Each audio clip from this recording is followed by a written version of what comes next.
This conference will now be recorded. All right, so welcome everybody. Tom, the floor is yours. Okay, we call the meeting to order. And Jolene, will you do roll call? Yes, Trustee Gilbert. Present. Gilbert present. Lee Reader. Present. Lee Reader present. Aptis. Here. Aptis present. Baines. Here. Baines present. Barandis. Brandon's here. Barandis present. Burns. Burns absent. Tom? Okay, we'll move to item 1.3, approval agenda. Anybody have any adjustments or comments before we approve? Move to approve Avdis. Okay, Second. second by Elena. First by Aptis. Second by Lee Reader. Are you ready, Kevin? Take the roll. Yeah, I want to make note to the meeting that Trustee Burns has arrived and is present now. Thank you. Chris, we're on approval of agenda. We have a motion by Trustee Abdus, a second by Lee Reader, and Jolene, if you will take roll. Yes, Trustee Gilbert. Aye. Gilbert, aye. Lee Reader. Aye. Lee Reader, aye. Aptis. Aye. Aptis, aye. Baines. Aye. Baines, aye. Barandis. Brandon's aye. Barandis, aye. Burns. Burns eye. Burns, aye. Thank you. Okay, next item is pledge of allegiance, and Tom Baranis, would you lead us in the pledge? I will provide the flag.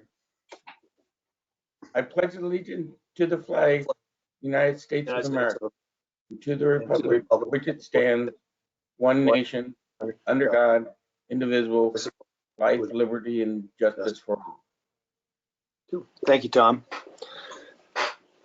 Anybody have any conflict of interest on today's agenda?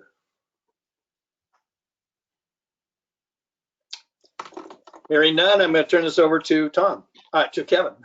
All right, thanks. Thank you, everyone. We do have Darren Suen and Andrea Buckley. Is Andrea on the call? I'm not sure.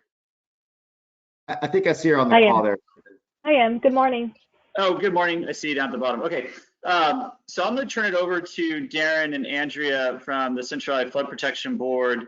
Darren reached out to me last week regarding a pilot program for the Sacramento and San Joaquin Drainage District. It's an abatement program and a potential cost share agreement or reimbursement agreement by the flood board. Darren and I worked really close together on a couple pieces of legislation over the last 2-3 years. And Darren reached out to us as being a progressive district that likes to implement programs and certainly knows the issues that we face with abating certain issues that we have. So Darren and Andrea, welcome this morning. I will turn it over to you now. And the board does have the pilot program as the attachment. I provided it to the Board of Trustees in their board packet. So to the extent they've read through that, or if you have a presentation you want to go over, Darren, it's yours. Perfect. Thank you, Kevin. I don't have one. I did see the information was provided in the packet, but happy to put something together for board members, an executive summary, if that would be helpful to them. Good morning, President Gilbert, Vice President Reader, and members of the board. Darren Suen with the Central Valley Flood Protection Board.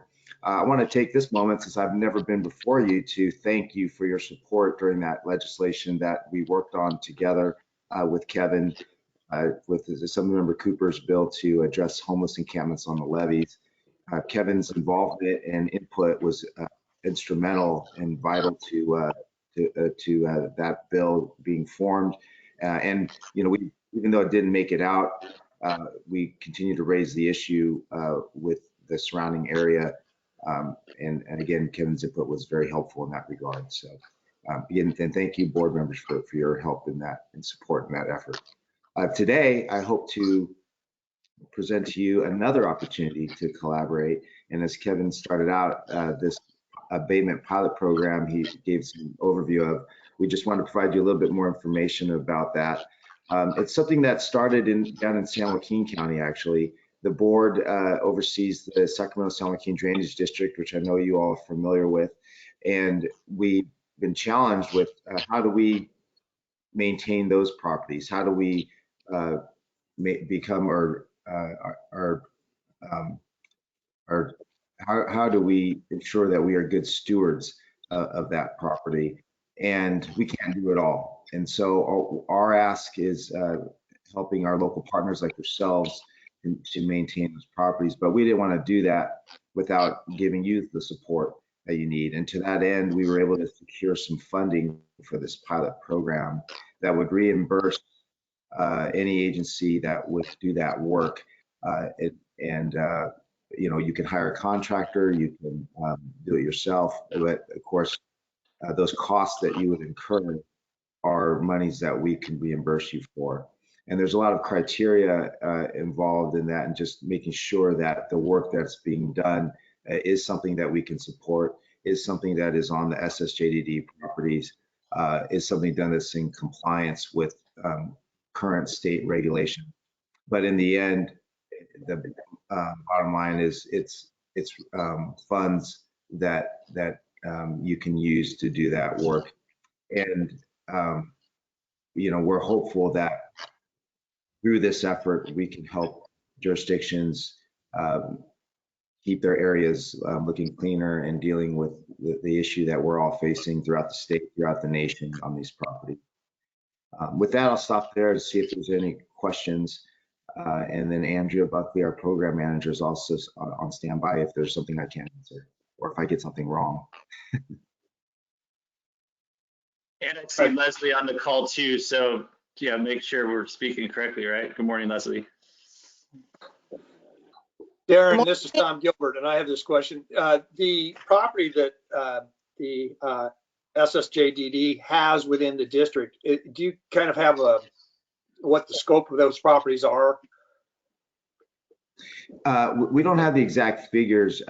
We have what we would normally do with jurisdictions. We have a GIS file that will show the properties, the SSJDD properties within each district, and it's something that we work with Kevin to review and look at what areas are in there, and also what areas within that our SSJDD property are causing problems, if any, in your district.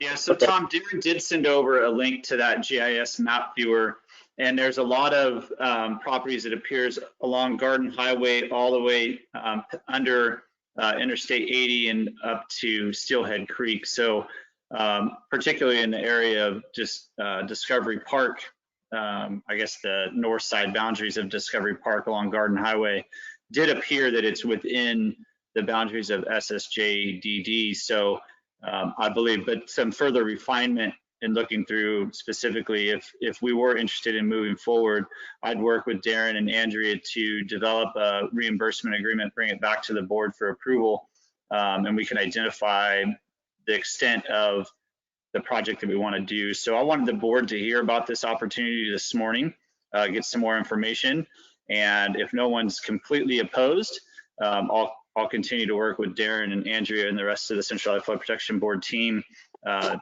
develop this pilot program for the district. And if I can quickly add, Kevin, I appreciate that. The contract itself, entering into it costs nothing to you. You don't have to use it, but having that agreement in place definitely enables that reimbursement to occur. And there is, because we're dealing, with the state, and because there could be toxic or hazardous waste on there, the requirement from the state level is that these contracts need to be vetted through DGS. So a bit more of a cumbersome process, which is why we're encouraging districts like yourselves to enter into this agreement now, so we can work through that contracting process at the state level. And then when and if work is required, we can move much quicker. Yeah, Hey, sounds good. Hey, I have a question here, if this is an okay time. Darren, thank you this morning, and thanks for that background. I think it'd be helpful to see this map. That was one of the questions I had, was the geographic kind of location of what qualifies as a SSJD boundary. So a general question regarding, we have a lot of illegal campers, especially throughout the Discovery Park and Steelhead Creek area. I'm kind of reading between the lines here, but does it include trash removal all the way down, say Steelhead Creek, all the way down to the creek? Because there's significant encampments there that are, that debris ultimately ends up in the river. So is that also intended to be covered with this program? Yes, yes. Wow, that's great. Okay, thank you. Darren, if you're not opposed, I can share the link to that GIS viewer to my trustees, or if that's internal. Yeah. No, please go ahead, Kevin. That'd be great. Yeah, so board, I will send you the link that Darren sent me in his email, and it's really great GIS tool. You can zoom in and see all the properties, particularly within our boundaries, that the money could be applied to. So, and that's, again, further refinement. If the board was completely opposed, I wouldn't spend any more staff time on doing this, but I'm certain that there is interest, at least from the board level. And so I can return in August with a proposed agreement with Central Flood Protection Board for this project and further refinement of the properties that it'll apply to. This is Trustee Burns. I have a question on, it talks about the applicant will be responsible for all biohazards, chemicals, toxic things. And I'm just curious, is a provision, I didn't read it in there, is a provision to cover, because if we do go in to where Nick is talking about and we find some toxics or oil, who knows what, does the provision provide for an increased coverage? We don't know what we're getting into when we get in there. Does it cover that ability to bump it up if we have to bring in somebody biohazard company to remove that toxics? I'm going to defer to Andrea on this one, but I believe it does. And the cost, regardless of what it is, as long as it's human induced, it qualifies. But Andrea, can you qualify that for me? Yes, it does cover that sort of even biohazard or regular hazard removals. So the program covers what is considered above and beyond what flood maintenance normally is, and centers around human occupation and human use on the site, unauthorized human occupation of the site. So anything from hauling dumped, burned out cars, cleaning of debris, regrading the surface, removal of vegetation around a nuisance site for greater visibility, and even behavioral deterrents such as signage, or if approved, some even gating. So it's pretty a comprehensive program covering human occupation related to the SSJDD properties within the flood channel. Okay, so there's no set, we're gonna get, apply for 100,000 and we get in there and find out it's gonna be another $50,000 to clean up who knows what. You guys have enough room and buffer to be able to kick that up to cover the cost of that hazardous. We're not gonna be on the hook for that. Okay. No, this is a full reimbursement program. Thank you. And Trustee Burns, there is a limitation in terms of the budget. We have 500,000, so we just have to see until it's exhausted. But we're limited by that. And then we would just request, as part of this process, is determining that scope of work and reviewing that with us so that we can ensure that the work you want to do is, one, within the property, and two, qualifies under the guidelines that Andrea just articulated. So those two things, we can check those things off, and you should be free to proceed with the work at that point. Thank you. Yeah, I got a follow-up question. Now, what's the deal with with law enforcement cooperation, local law enforcement, as it relates to, crews aren't going to go out there by themselves, and there's issues with homeless campers and whatnot. What does DWR provide on that end? So this is a board program, not a DWR program, but we would not provide those things. Those, you would definitely want to secure that with your local law enforcement.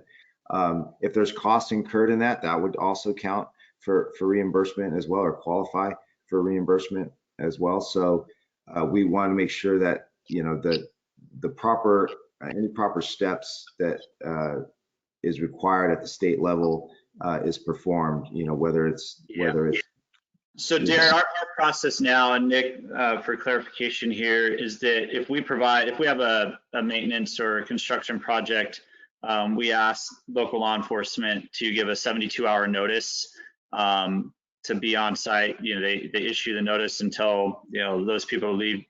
Typical of what we do on our annual Steelhead Creek cleanup with Central Valley Regional Water Quality Control Board and American River.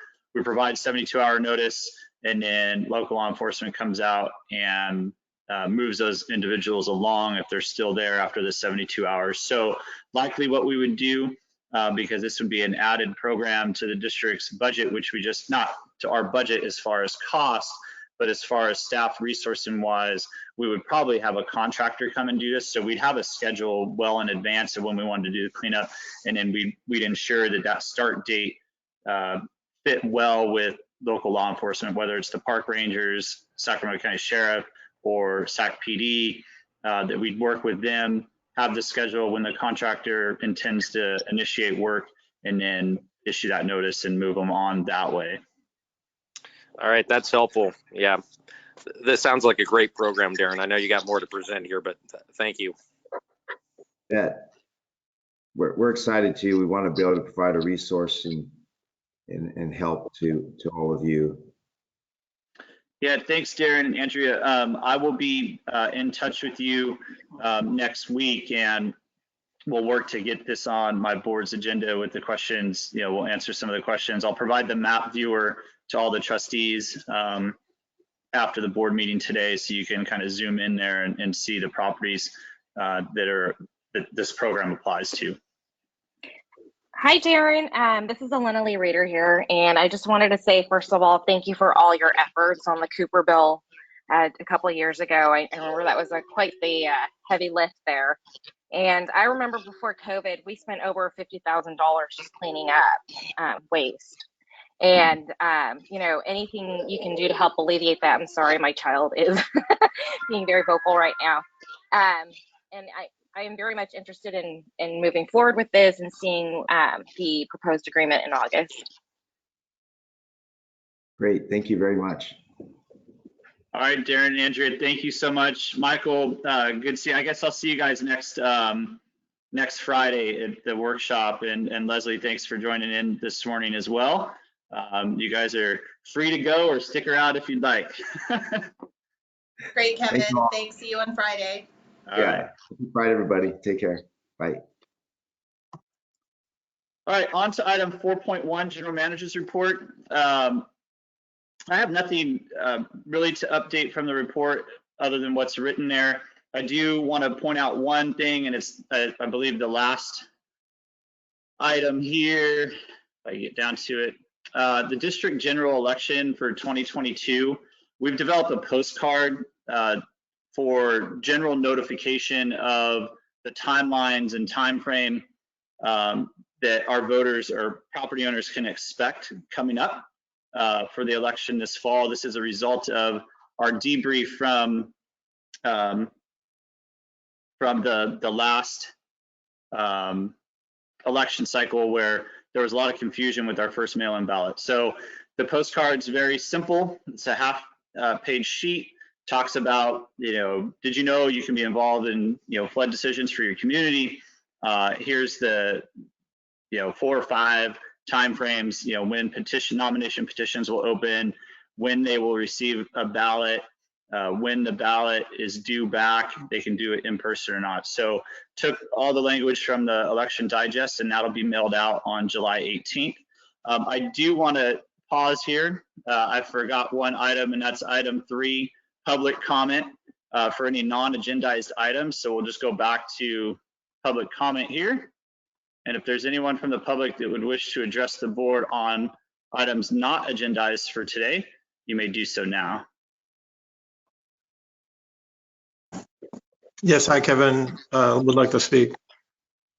Yeah, go ahead, Mr. Tully. You have 3 minutes.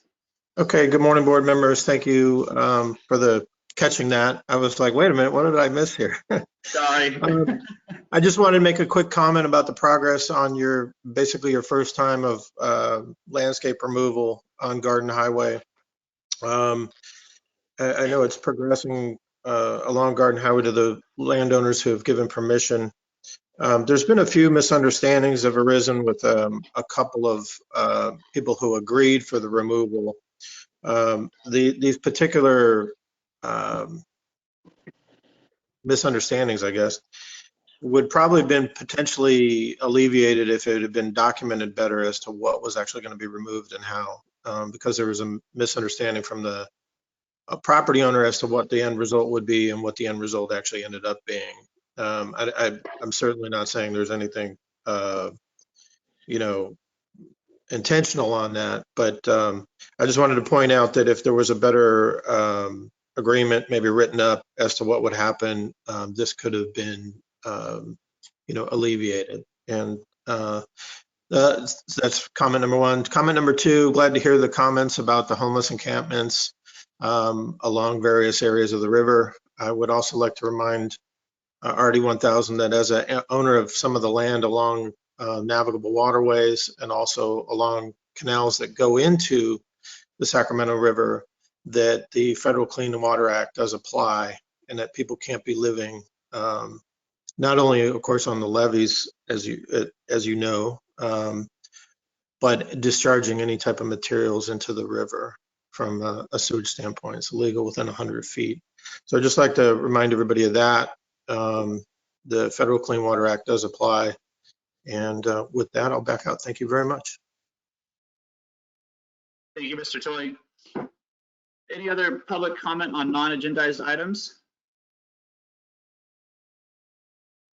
Hearing none, we'll go back to the general manager's report. Sorry, Mr. Tully, I just missed it when we were on that presentation. So 4.1, any questions on the general manager's report? Okay, hearing none, we'll go on to item 4.2. I do have this is the operations manager's report. I did want to share with you about 3 minutes of some drone footage that Gabe's been working on over the last month, and this is the replacement of the chains and guides at pumping plant 1A and 1B. And so I want to show this footage to you all, and we'll stop it. We won't wait, the full 5 minutes, but what's being replaced here are the chains and guides on the trash racks. And so during the October storm event, we had there's one rack for 2 pumps. And essentially one of those racks they have about 20 chains on each rack. 3 chains failed because they got bound up in the lower guides that hadn't been replaced in about 20 years. And so you can see, if I'll just pause for a second, these chains that are across here serve multiple pumps. And so with one chain failure at the bottom, because the guides have been worn out and not replaced, caused the entire debris rack to shut down. And then to protect the pump, this is normal switching operations, the pump shut down as well. So one rack can take out, if one chain or one guide fails, it can wipe out 2 pumps at the same time by them shutting down to protect the pumps because the debris racks aren't working. And this is what happened in October. So we lost a few chains, and we lost about 50% of our pumping capacity. One rack can actually, with one chain failure, can shut down 25% of our pumping capacity until we get that chain cut off. These items are normally replaced every 5 to 7 years per our CIP plan. They sit in water, they corrode, they wear out, they're repetitive use. And so those lower guides get a larger gap in the bottom, and then the chain binds up in there. And in order to protect the rack and the pump, they shut off. So this is what we're doing. And this is what that single point of failure happened in the October event. And pumping plant 1B was at the peak of the storm, shut down by 50% or more.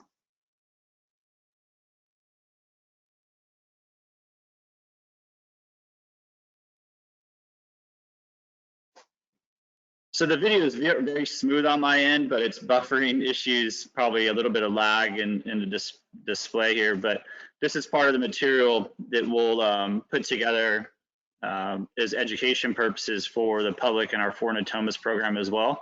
So we're working on some edits to this, but this is the raw drone footage. And I just wanted to share that with the board and what we've been doing. Gabe in particular and his crews over the last month.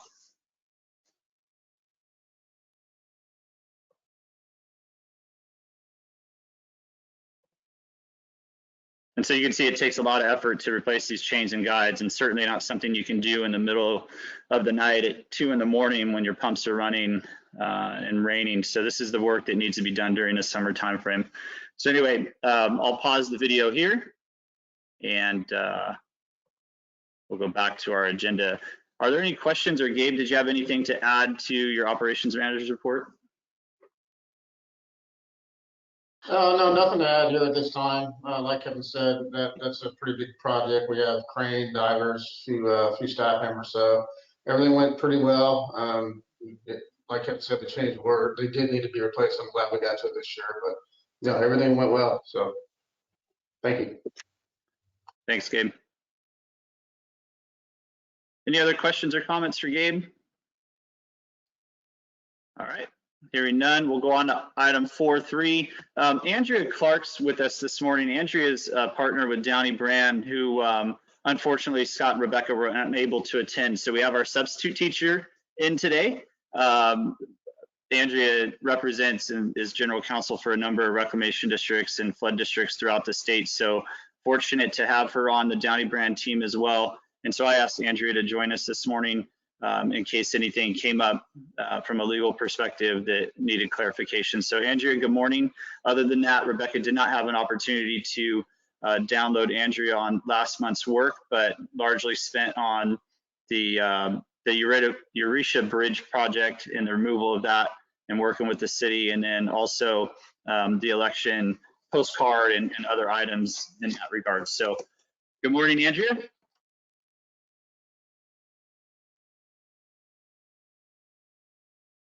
All right, we're gonna move on to consent calendar. I'd entertain a motion for consent calendar items 5.1 through 5.7, unless an item needs to be pulled.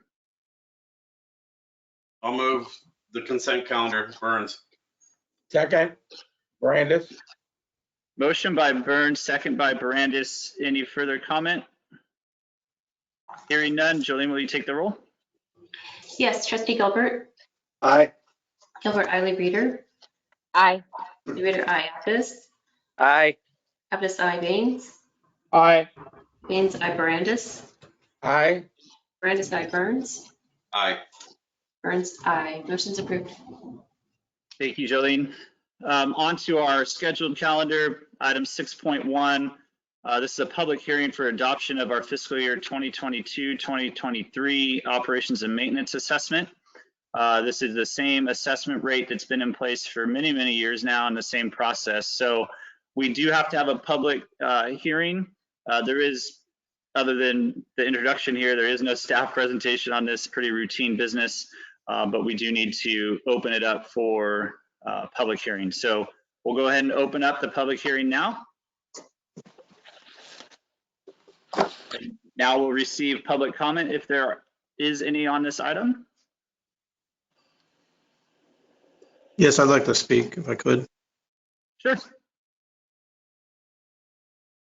Thank you. Forgive me if I'm speaking on the wrong issue, but one of the issues that has come up with the fee proposals coming up, and maybe for the current fees, is how it applies to Garden Highway landowners on the water side. And so with the stormwater fee that's being proposed, and again, if I'm talking on the wrong issue, please correct me. But we're concerned about the idea that we're paying a stormwater fee when our properties drain into the river. We currently are assessed like $25 a year, I think, and we're not quite sure why that is or what services we get for that. So I would just like to bring that up as a point. Thank you. Yeah, Mr. Tully, thank you. This isn't the item for the proposed stormwater fee. That'll come later this fall. I'd be happy to meet with the Garden Highway Community Association to go over the plan. In fact, we're doing a lot of outreach and community meetings presently, and more information about the the program can be found on fornatomas.org. But I'd be happy to come meet with you all and show what we're moving towards. But this assessment has applied and been applicable, I think, since 1992. And so, pre-Prop 218. But thank you for the comment, and I'd be happy to clarify if you want follow-up. Is this the $25 that we currently pay then? Yes, sir. Okay. So I guess the question then is, what services do the Waterside Garden Highway people get for that fee? Thank you. Yeah, the services received are reflected in all of the district's operations and maintenance. And so this was a fee that was developed, an assessment that was developed years ago based on the engineer's report from then and how the rates were derived at that time. So you receive, all of the district's constituents receive levee protection, and those that receive stormwater services, that's part of the overall operations and maintenance of the district. Okay, thank you. Thank you. Any other public comment? Hearing none, we'll go ahead and close the public hearing. And at this time, the public hearing is now closed, and I would ask the board to consider any public comment and then consider adoption of resolution 2022-0704, authorizing the levying of O&M assessment for fiscal year 2022-2023. Aptis moves staff recommendation.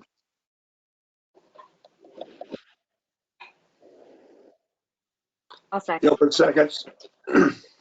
I got trustee Lee Reader first, Tom, a little slow on the unmuting. So motion by Aptis, second by Lee Reader.